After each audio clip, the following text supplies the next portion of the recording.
तो जानवी कपूर ने ना बहुत ज्यादा मेहनत करके एक अमेजिंग सा रेज्यूमे बनाया एंड करण जौहर को भेजा to send it for Dharma Productions. She desperately wanted to get selected for the next movie and that's why अपने रेज्यूमे पे इतनी मेहनत करके she send it to Karan Johar.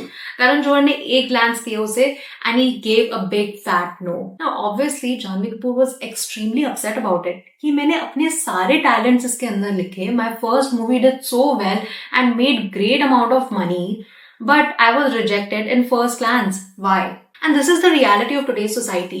It does not matter आप कितने talented है.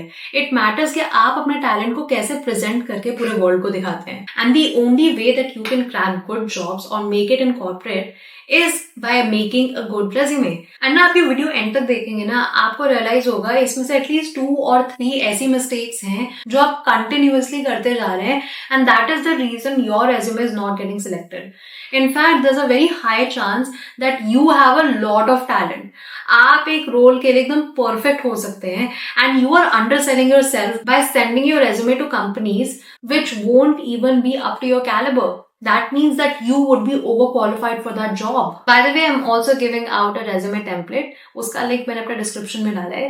ये resume template यूज करके इतने सारे लोगों की अमेजिंग जॉब्स लगी हैं in EY, in Deloitte, in PwC, in BlackRock, in BCG, in Bain, in Questrade, in RBC.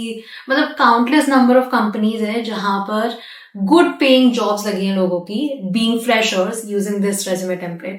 So I've kept the link in the description. It is ATS friendly and it is a resume which is guaranteed to get you at least one job if you apply properly. So let's come to all of the basic aspects of creating that perfect resume. So सबसे पहली चीज जो most लोग गलती करते हैं वो 2 pages का रेज्यूमे बनाते हैं। In fact recently I was going to conduct a webinar जिसके लिए मैंने काफी लोगों से बोला कि आप अपने रेज्यूमे भेज दीजिए एंड मैं उसको वेबिनार के टाइम पे यूज करके बताऊंगी what your common mistakes are.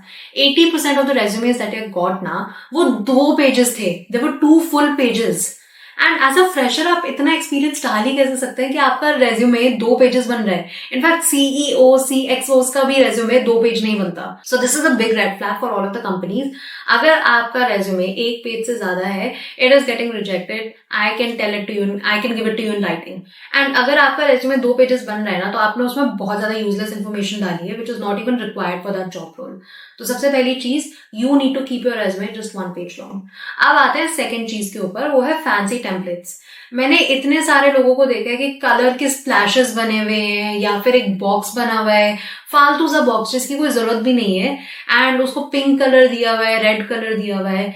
These resumes they automatically get rejected क्योंकि इसमें आपकी सीरियसनेस नहीं दिखाई दे रही, इसके अंदर आपकी अथॉरिटेटिवनेस नहीं दिखाई दे रही, इसके साथ साथ आपकी क्रेडिबिलिटी भी नहीं दिखाई दे रही। Most resumes which are professional resumes are black and white. So try to adhere to that. जो मैंने resume template भी दिया है ना, you will notice it's very plain and very simple and it's black and white. And that is what sells. So you don't need to do anything. अगर आपने resume template buy करा तो obviously everything is self-explanatory in that one. But अगर if you want to make it from scratch, तो Google Docs पे जाइए, वहाँ पे resume के templates मिलते हैं, बहुत ही basic templates. Use those. Don't go to those fancy websites. Don't go to Canva and look for those pretty aesthetic looking templates. क्योंकि they don't work for a professional setting unless you are from that industry. अगर आप fashion designer बनना चाहते हैं या फिर आप कोई आर्ट्स की फील्ड में जाना चाहते हैं, arts as an design arts and stuff like that, उसके लिए आप एक डिजाइनर टाइप रेज्यूमे रख सकते हैं। I don't know much about those jobs, तो वो ऑब्वियसली आपको उनसे पूछना पड़ेगा जिनको पता है इसके बारे में। But for any other job role, finance, be it psychology, be it history, कोई भी कोर्स हो जिसमें से आप ग्रेजुएट कर रहे हैं, आपका रेज्यूमे ऐसा ही दिखना चाहिए the way I have made it look like in my resume template. एक बहुत ज्यादा फेमस वीडियो भी है मास्टर्स यूनियन की कि उनका जो स्टूडेंट था ना, उसने गूगल के सर्च बार जैसा रेज्यूमे टेम्पलेट बनाया था टू गेट इट सिलेक्टेड। जैसे फॉर एग्जांपल मेरी एक स्टूडेंट है, उसको नेटफ्लिक्स में जॉब चाहिए थी। उसने अपनी एक पूरी की पूरी सीवी क्रिएट करी in the form of a Netflix show. मतलब जो एपिसोड 1 था वो उसका प्रीवियस वर्क एक्सपीरियंस था, एपिसोड 2 उसका था कॉलेज का एक्सपीरियंस, एपिसोड 3 उसका कोई कंपटीशन जिसमें उसने पार्टिसिपेट किया था। उसने एक छोटी सी सीरीज बना दी नेटफ्लिक्स पे, नेटफ्लिक्स जैसी, ताकि वो अपने आप को नेटफ्लिक्स पे अपनी जॉब के लिए पिच कर सके। क्या नेटफ्लिक्स इस लड़की को इग्नोर कर सकता है? आप मुझे बताओ। नहीं कर सकता। तो ऐसे ही यदि आपको गूगल में जॉब चाहिए, तो एक हमारे स्टूडेंट ने गूगल सर्च रिजल्ट के फॉर्म में ना की शेप में अपनी सीवी क्रिएट करी। एंड मतलब इससे ज्यादा बुलशिट चीज मैंने कभी लाइफ में नहीं सुनी, क्योंकि आपका रेज्यूमे ATS फ्रेंडली होना चाहिए। अगर आप गूगल सर्च इंजन जैसा अपना रेज्यूमे बना रहे हैं, आप एक पेज में तो सब कुछ फिट भी नहीं कर सकते, एंड साथ ही साथ आप इतना ज्यादा कलर डाल रहे हैं, ये सब कुछ डाल रहे हैं, bosses managers they don't care about it. अब आते हैं नेक्स्ट पॉइंट पे। मोस्ट लोग क्या करते हैं, वो अपनी एजुकेशन पहले डालते हैं, उसके बाद वर्क एक्सपीरियंस डालते हैं, which is counter productive. Because अगर आप IIM अहमदाबाद से भी ग्रेजुएट करते हैं ना, all of the companies no कि आपके एजुकेशन बैकग्राउंड के बेसिस पे हम आपको हायर नहीं कर रहे हैं, हम इस बेसिस पे हायर कर रहे हैं कि आपने इतने सारे कंपटीशन को बीट करा है and then you come from the top to the top.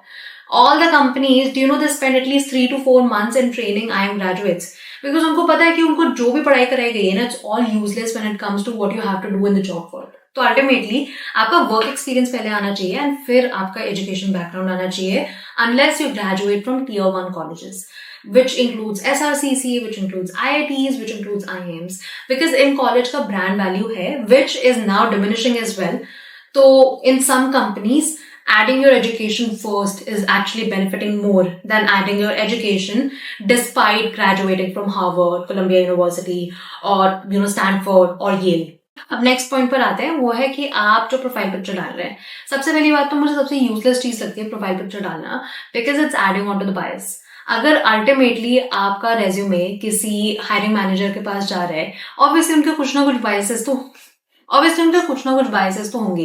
In fact AI में भी इतने बायसेस होते हैं based on all the data it takes from. तो आप इमेजिन करिए कि ह्यूमन के अंदर कितना ज्यादा बायस होगा। तो अपनी फोटो तो बिल्कुल डालनी ही नहीं चाहिए। अगर आपका फिर भी मन है कि मैं कोई फोटो डालूं, तो it should be professional.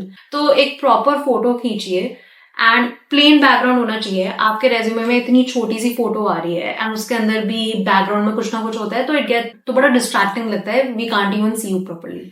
Ultimately तो मैं यही कहूंगी कि फोटो डालने की बिल्कुल जरूरत पड़ती नहीं है। इनफैक्ट जो मेरा रेज्यूमे टेम्पलेट है, वही लोगों ने इतनी सारी कंपनीज में दिया है and they got selected without adding their photos. तो try to avoid adding the photos, extra space भी लेता है एंड साथ में एप्लीकेशन ट्रैकिंग सिस्टम्स जो होते हैं वो आपकी फोटो को जज नहीं कर पाते। तो एनीवेज आपके रेज्यूमे में फोटो है या नहीं है, उससे ATS को फर्क नहीं पड़ता। There is no need to add the photo. अगर आपका बहुत ही ज्यादा मन है कि हाँ फोटो डालनी है, तो make it professional. Unprofessional photo डालोगे तो पक्का से रिजेक्ट हो जाओगे। Coming to the next point, जब आप अपने वर्क एक्सपीरियंस की बात कर रहे हो ना, तो इट्स वेरी इंपॉर्टेंट कि आप रिजल्ट के बारे में बताइए। काफी लोग जो करते हैं ना अपने रेज्यूमे में, वो क्या करते हैं, they right responsible for this, led a team of this. See, उससे इम्पैक्ट नहीं पता चल रहा आपने करा क्या उस कंपनी में। You want to tell the hiring manager कि अगर मैं तुम्हारी कंपनी में आता हूं ना, या फिर मैं आती हूँ, तो I can do so much for your company, I can boost your revenue by this much, क्योंकि मैंने ये पहले करा हुआ है अपने वर्क एक्सपीरियंस में। फॉर एग्जाम्पल, अगर आप सेल्स के रोल के लिए अप्लाई कर रहे हैं, तो आप कह सकते हो कि I have generated a revenue of $5 million in just 15 days of working. तो that just shows the impact, right, कि आपने इतने मिलियंस ऑफ डॉलर्स का इम्पैक्ट क्रिएट करा अपने प्रीवियस ऑर्गेनाइजेशन में, एंड अगर आप हमारी ऑर्गेनाइजेशन में आते हैं तो आप मे बी इससे बेटर कर सकते हैं। So that is showing the impact that you've created in your previous work organization.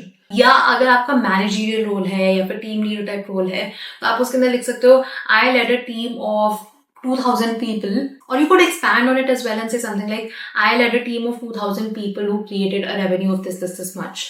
तो it shows the impact that you've created. तो इसके लिए you can use Harvard action verbs as well. उसके अंदर they use a wide variety of verbs that you can use to start your sentences. And आप उन verbs को use करेंगे तो automatically you will be bound to write something impact oriented instead of just writing your responsibilities. Coming to the next point is ATS. ATS होता क्या है? ATS is an application tracking system. तो आजकल ना companies काफी ज्यादा lazy हो चुके हैं। दे डोंट वांट टू पे HR, क्योंकि उनको लगता है HR का रोल काफी यूजलेस है, which is very debatable, but anyways they find the role of HR very useless. And तभी उन्होंने एक एप्लीकेशन ट्रैकिंग सिस्टम डाला है कि उसके अंदर जो भी फालतू के रेज्यूमेज हैं दे गेट डीसिलेक्टेड। एंड ये मैंने खुद अपने साथ होते हुए देखा है।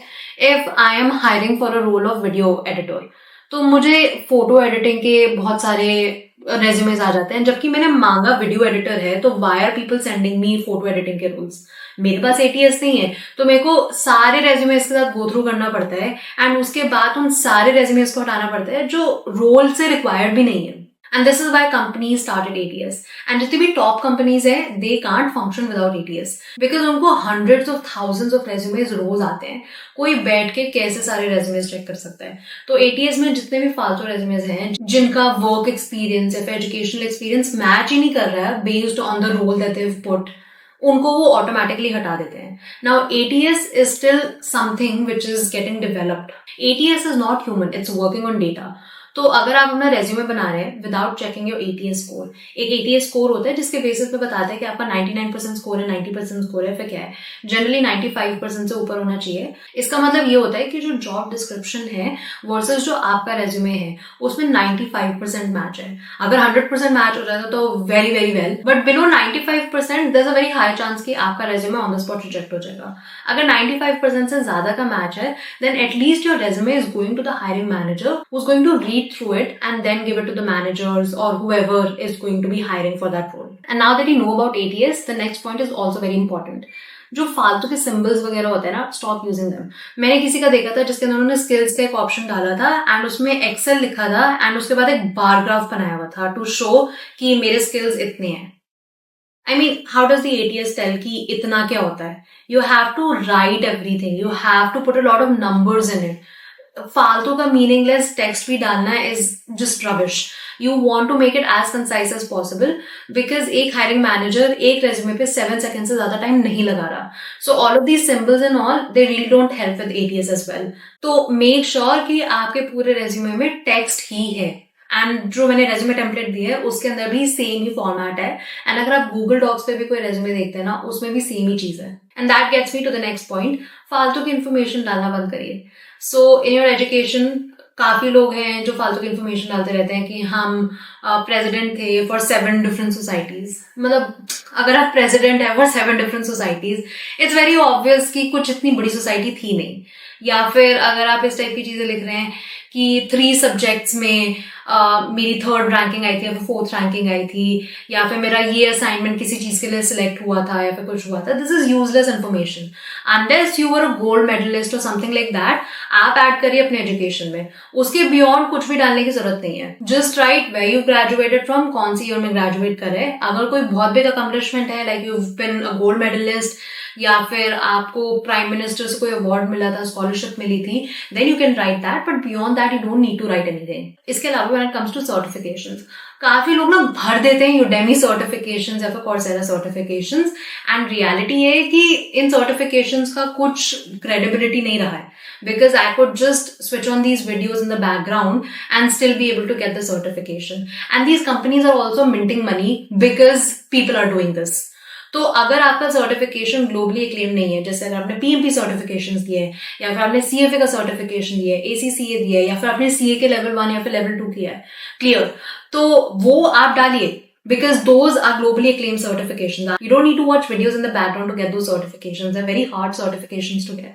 तो अगर आप इस टाइप के सर्टिफिकेशंस डाल रहे हैं, उनका क्रेडिबिलिटी बहुत ज्यादा होगा, उसकी पावर बहुत ज्यादा होगी compare to just these useless certifications by Udemy और Coursera.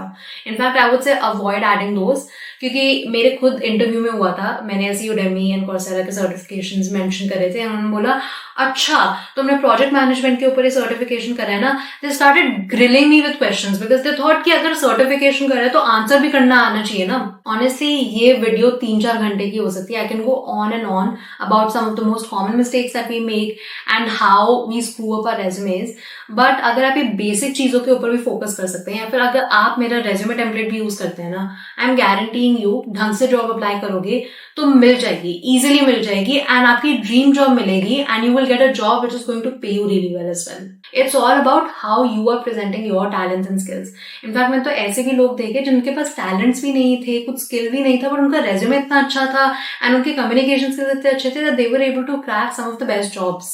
So ultimately the way you present yourself, the way you present your skills, even if they don't exist, that is what's going to help you in getting good jobs or making it in the world. So I seriously hope that this video helped you a lot, and if it did, do share your thoughts in the comments, or if you have any query about your pre-existing resume, you can share some questions about that or queries about that in the comments, and I'll try to reply as soon as possible. So you take care of yourself and start writing your new resume ASAP. I'll see you in the next video. Bye bye.